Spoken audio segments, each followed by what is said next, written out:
ఈరోజు కంతేరు ఎంపీటీసీ వలపర్ల కల్ప గారి ఇంటికి వచ్చి వారి కుటుంబాన్ని పరామర్శించడం జరిగింది. జగన్మోహన్ రెడ్డి గారి ఆదేశాల మేరకు మేమందరం ఇక్కడికి రావటం జరిగింది. ఈ తాడికొండ నియోజకవర్గపు ఇన్ఛార్జ్ అయినటువంటి డైమండ్ బాబు గారి నాయకత్వంలో కల్పన గారిని, వారి కుటుంబ సభ్యుల్ని, మిగతా అరెస్ట్ అయి రిమాండ్లో సబ్ జైల్లో ఉన్నటువంటి వారి కుటుంబాలను పరామర్శించాలనే ఉద్దేశంతో మేము ఇక్కడికి రావటం జరిగింది. కల్పన గారు వైఎస్ఆర్ కాంగ్రెస్ పార్టీ ఎంపీటీసీ సభ్యురాలు. ఆమె మీద 307 కేసుని పోలీసు వారు రిజిస్టర్ చేశారు. ఆమెను అరెస్ట్ చేసి కోర్టులో ప్రొడ్యూస్ చేశారు. కోర్టు వారు రిమాండ్ చేశారు. బెయిల్ అప్లికేషన్ మూవ్ చేశాం.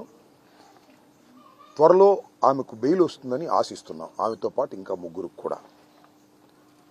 అయితే ఇవాళ ఈ ఉదంతం అంతా 25వ తారీఖు నుంచి ఈ రోజు వరకు జరుగుతున్నది చట్ట వ్యతిరేకంగా జరుగుతున్నటువంటి అంశాలు. ఎవరు చట్ట వ్యతిరేకంగా చేస్తున్నారు అంటే ఈ తెలుగుదేశం వాళ్ళు, జనసేన వాళ్ళు, లేదా ఇతరత్ర వేరే పార్టీల వాళ్ళు చేస్తుంటే అది వేరే అంశం. చట్టాన్ని కాపాడవలసిన వాళ్ళు, లా అండ్ ఆర్డర్ను కాపాడవలసినటువంటి పోలీసు వారే చట్ట వ్యతిరేకంగా ప్రవర్తిస్తున్నారు. ఇది దురదృష్టకరమైనటువంటి అంశం. కల్పన గారి మీద కేసు పెట్టారు, 307 అక్రమమైన కేసు. సరే, దాన్ని మేము న్యాయస్థానాల్లో తేల్చుకుంటాం. 25వ తారీఖును పెట్టారు, అరెస్ట్ చేయలేదు. కానీ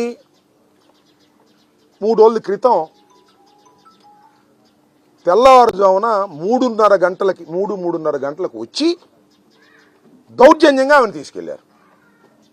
ఇది చట్టం అనుసరించి ప్రవర్తిస్తున్నటువంటి పోలీసులు చేయవలసినటువంటి పని కాదు. వారు ఏం చేయాలా? చట్టం ఏం చెప్తుంది, సుప్రీంకోర్టు ఏం చెప్తుంది అంటే సూర్యాస్తమయానికి ముందు, సూర్యోదయాన్ని తర్వాత మాత్రమే మహిళల్ని, నన్ను మిమ్మల్ని ఎప్పుడైనా అరెస్ట్ చేయొచ్చు, మహిళల్ని అప్పుడు మాత్రమే అరెస్ట్ చేయాలని చెప్పింది. వీళ్ళు ఎప్పుడు అరెస్ట్ చేశారు? 3:30 గంటలకు అరెస్ట్ చేశారు. పోనీ 3:30 గంటలకు అరెస్ట్ చేశామని కోర్టులో చెప్పారా? కోర్టులో మాత్రం 6:30కి సూర్యుడు ఉదయించిన తర్వాత అరెస్ట్ చేశామని చెప్పారు. అంటే ఏంటి? పోలీసు వారు న్యాయ వ్యవస్థకి అబద్ధాలు చెప్తున్నారు, అసత్యాలు చెప్తున్నారు. మీకు నాకు చెబితే పర్వాలా, న్యాయ వ్యవస్థకే అసత్యాలు చెప్పే స్థాయికి పోలీసు వ్యవస్థ దిగజారిపోయింది. ఇది దుర్మార్గం. సరే, కేసు 307 పెట్టొచ్చా పెట్టకూడదా? అది కూడా చాలా క్లియర్. 307 అంటే ఏంటి? చంపడానికి ప్రయత్నం చేశారని. వాళ్ళు వాడినటువంటి ఆయుధాలు ఏంటి? వాళ్ళు చెప్పిన దాని ప్రకారమే కర్రలు రాడ్లు వాడి చంపడానికి ప్రయత్నం చేశారని 2 మహిళలు, 2 మైనర్లు, ఇంకా 8 మంది మీద మీరు కేసు పెట్టారు. మన తర్వాత 2 మైనర్లు తీశారు. ఇది మైనర్లు తాగాదా, చిన్నపిల్లలు తాగాదా? దాన్ని తీసుకొచ్చి రాజకీయ రంగు పులిమి ఎంపీటీసీని తీసుకెళ్లి జైల్లో పెట్టేటటువంటి కార్యక్రమాన్ని చేశారు.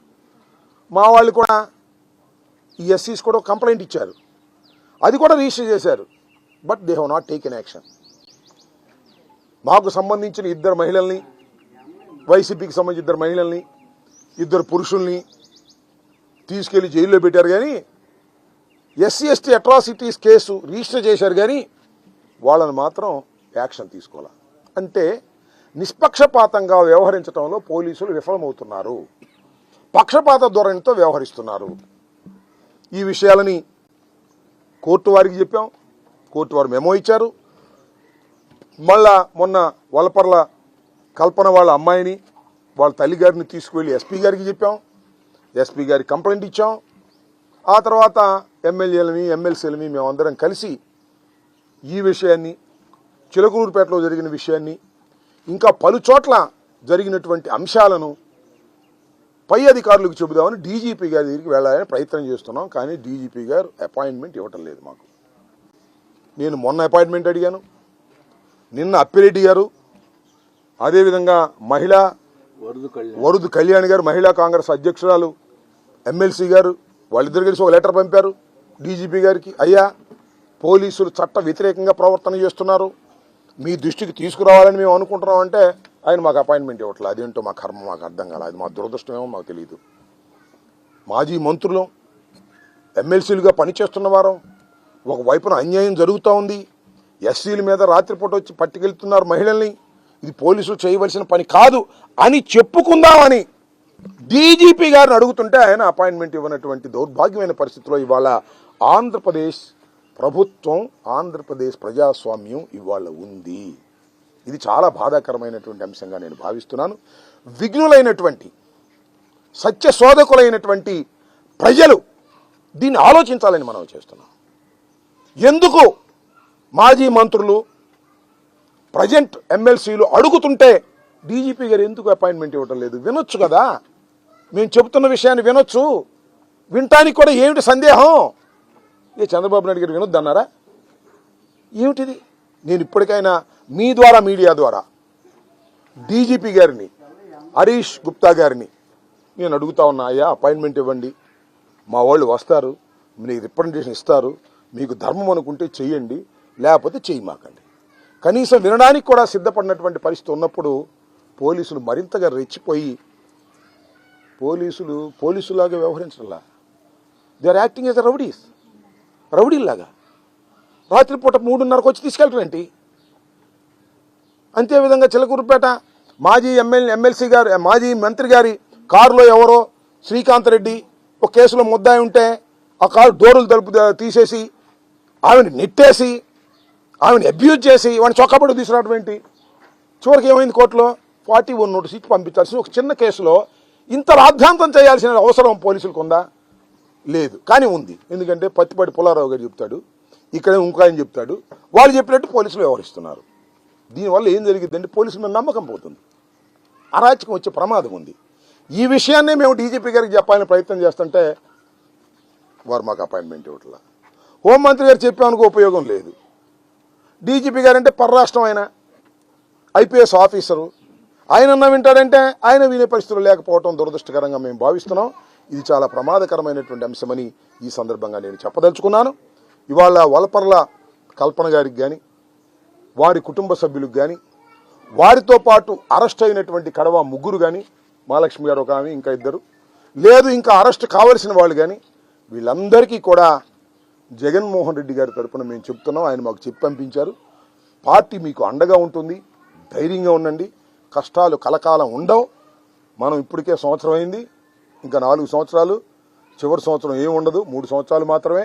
3 సంవత్సరాల తర్వాత ఉల్టా సీదా అవుతుంది, మళ్ళా మనం అధికారంలోకి వస్తాం.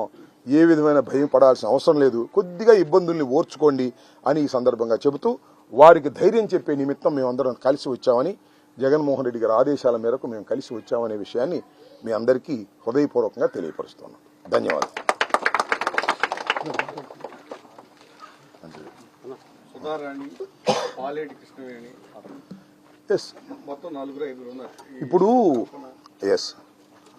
ఇప్పుడు మీరు అడిగింది ఏంటంటే సుధారాణి,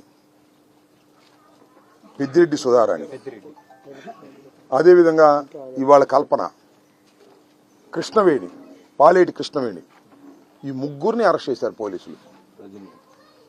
రజనీ గారి మీద దౌర్జన్యం, ఈ ముగ్గురిని కూడా ఆడ్ టైమ్స్లో అరెస్ట్ చేశారు. సుధారాణి అయితే 4 రోజులు they have not produced before the court. Police కస్టడీలో అట్టి పెట్టుకున్నారు. ఒక మహిళనే కాదు, చట్టం ప్రకారం, భారత రాజ్యాంగం ప్రకారం, క్రిమినల్ ప్రొసీజర్ ప్రకారం ఒక వ్యక్తిని అరెస్ట్ చేస్తే 24 గంటల లోపల కోర్టులో పెట్టాలి. 4-5 రోజులు కోర్టులో పెట్టలేదండి. పెట్టకపోయారు పో. ఆ మహిళను కొట్టారు. ఇదే విషయం నేను చెప్తుంది కాదు, డైరెక్ట్గా కోర్టులో ఆమె చెప్పింది రికార్డ్ అయింది. ఆమె నేరం చేసిందా చేయలేదా, కల్పన నేరం చేసిందా లేదా, కృష్ణవేణి నేరం చేసిందా చేయలేదా, అది డిసైడ్ చేయింది పోలీసు వారు కాదు. న్యాయస్థానాలు ఆఫ్టర్ థరో ఎంక్వైరీ మీరు శిక్ష ఇచ్చేసి కొట్టేస్తే ఇది నాకు అర్థం కదా. అదేవిధంగా కృష్ణవేణిని హైదరాబాద్లో నుంచి తీసుకొచ్చి ఆయన ఎవరు పొన్నూరు మురళి అంట, దాచేపల్లి సిఐ, పొన్నూరు భాస్కర్, దాచేపల్లి సిఐ రాత్రి 2:30 గంటలకు విచారిస్తాడు మహిళని. దట్ ఈస్ ఆల్సో అగెనిస్ట్ లా. ఈయన 3:30 తీసుకెళ్తారు అంటే మహిళలకు రక్షణ లేదా? ఎవరి నుంచి రక్షణ లేదు? పోలీసుల నుంచి రక్షణ లేదు. ఏంటిది? What is this? దీనికి సమాధానం పోలీసు వారు చెప్పొద్దా? వాళ్ళు చట్ట పరిధిలో పనిచేయవలసినటువంటి వ్యవస్థ తప్ప వాళ్ళ ఇష్టం కాదు. ఈ రకంగా ఇక్కడ కే వాసు అనే సిఐ కానీ, అక్కడ ఎవరో ఈయన అబ్బనాయుడా సుబ్బనాయుడు అనే ఆయన కానీ, అక్కడ భాస్కర్ అనే ఆయన కానీ, ఇంకా చాలామంది ఉన్నారు కొంతమంది. వీళ్ళందరూ తెలుగుదేశం పార్టీలకు రౌడీలులాగా ప్రవర్తిస్తున్నారు. తెలుగుదేశం పార్టీకి రౌడీలులాగా ప్రవర్తించే వారికి మాత్రమే పోస్టింగ్లు ఇస్తాము అంటున్నారు. అది ప్రమాదం. ఇది చాలా ముదురుతుంది వ్యవహారం, గుర్తుపెట్టుకోమని కూడా మనవి చేస్తున్నా. ఈ వ్యవహారం ముదిరితే ప్రజల నుంచి తిరుగుబాటు వస్తుంది. అణిచివేత నుంచే ధైర్యం పుడుతుంది. మమ్మల్ని అణిచేస్తున్నారు, ఎన్నాళ్ళు ఉంచుతున్నాం, రోజు వచ్చి కొడతాం, ఏం చేస్తాం, ఏదో ఒకరోజు మనం కూడా తిరిగి కొడతాం. అణిచివేత నుంచి ధైర్యం వస్తుంది, అణిచివేత నుంచి తిరుగుబాటు వస్తుంది, అణిచివేత నుంచే విప్లవం వస్తుంది. ఇది చరిత్ర చెప్పిన సత్యం. రోజు అణిచేస్తే అణిగి ఉండలేము స్వామి, ఎక్కడొచ్చారు తిరగబడాల్సిన పరిస్థితి వస్తుంది. ఇది గమనించాలని అడుగుతా ఉన్న పోలీసు వారిని. మళ్ళీ అడుగుతా ఉన్న డీజీపీ గారు, మాకు అపాయింట్మెంట్ ఇవ్వండి, మేము చెప్పే గోడు వినండి, చేస్తే చేశారు లేకపోతే లేదు. ప్రజాస్వామ్యంలో అది మా హక్కు, దట్ ఈజ్ యువర్ డ్యూటీ. అది కూడా చేయట్లే ఆయన. ఏం చేయాలి?